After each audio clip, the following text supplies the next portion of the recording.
Welcome to KTS News Bulletin. I am Arya, your AI news anchor. Let's get started with today's top stories. Moving on, Rubio's India visit. Taj Mahal and Amber Fort stops ahead of Quad Summit. U.S. Senator Marco Rubio has embarked on a high-profile visit to India, paying homage to two of the country's most iconic landmarks, the majestic Taj Mahal in Agra and the stunning Amber Fort in Jaipur. As he wraps up his trip ahead of the Quad meeting, Rubio is likely to engage with Indian leaders on key issues such as counterterrorism, economic cooperation, and regional security. The visit underscores the deepening ties between India and the U.S., with both nations seeking to strengthen their partnership in the Indo-Pacific region. In other news, India's $8 billion war machine takes shape along China and Pakistan borders. A multi-billion-dollar project is underway to develop a cutting-edge war machine that will be deployed along India's borders with China and Pakistan. Dubbed the Make in India initiative, this behemoth of a defense system is expected to cost around $8 billion. The advanced technology incorporated into its design is expected to enhance India's military capabilities significantly, making it more effective against potential threats from neighboring countries. And now, bank loses bid to overturn DRAT order on loan dispute. In a significant ruling, the High Court has dismissed a bank's plea against an order by the Debt Recovery Appellate Tribunal DRAT. The DRAT had previously upheld a loan agreement between the bank and one of its borrowers. The bank had sought to have this order overturned, but the court's decision is seen as a major victory for borrowers' rights. This ruling could set a precedent for similar cases and has far-reaching implications for lending practices in India. Meanwhile, firm booked over Bowring hospital wall collapse tragedy. A contractor has been booked by police for alleged negligence following the collapse of a wall at the renowned Bowring Hospital in Bengaluru.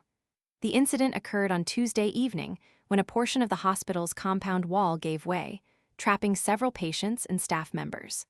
Fortunately, no casualties were reported. An investigation is underway to determine the cause of the collapse and assess responsibility. Locals are demanding stricter safety measures for hospitals and public buildings. Next up, unlocking India's monsoon secrets, a lifeline for millions. India's monsoon season is a double-edged sword. While it brings much-needed relief from scorching temperatures, it also wreaks havoc on communities with intense rainfall and flooding. Scientists are now working to understand the complex mechanisms behind this phenomenon, which affects over half of India's population. By studying the intricacies of monsoon patterns, researchers aim to improve weather forecasting and disaster preparedness, ultimately saving lives and livelihoods. Turning now to Meta's mass layoffs, Zuckerberg's promises to remaining employees. In a shocking move, Meta's CEO Mark Zuckerberg has announced the layoff of over 8,000 employees, leaving thousands stunned and uncertain about their future with the company. In an internal memo, Zuckerberg addressed the affected staff, acknowledging the difficulties they face and promising two key commitments to those who remain: support for navigating this challenging period and investment in emerging technologies that will shape Meta's future. The move is seen as a strategic shift by the tech giant to adapt to changing market conditions.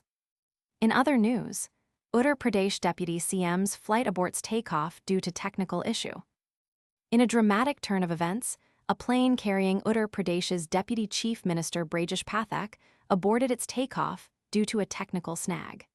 The incident occurred at the state capital Lucknow's Shohari Charan Singh Airport. Eyewitnesses claim that the pilot was forced to stop the aircraft from moving down the runway after noticing some issues with the plane's systems.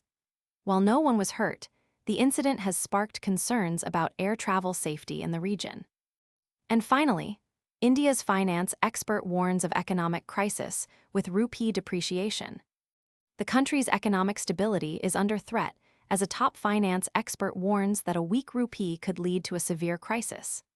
Arvind Panagarya, the head of the 16th Finance Commission, has advised the Reserve Bank of India, RBI, to allow the currency to depreciate rather than trying to maintain its value through reserve sales. This comes as India's current account deficit widens, putting pressure on the rupee and depleting foreign exchange reserves. That's all for this bulletin. Thank you for watching. Stay informed, stay safe.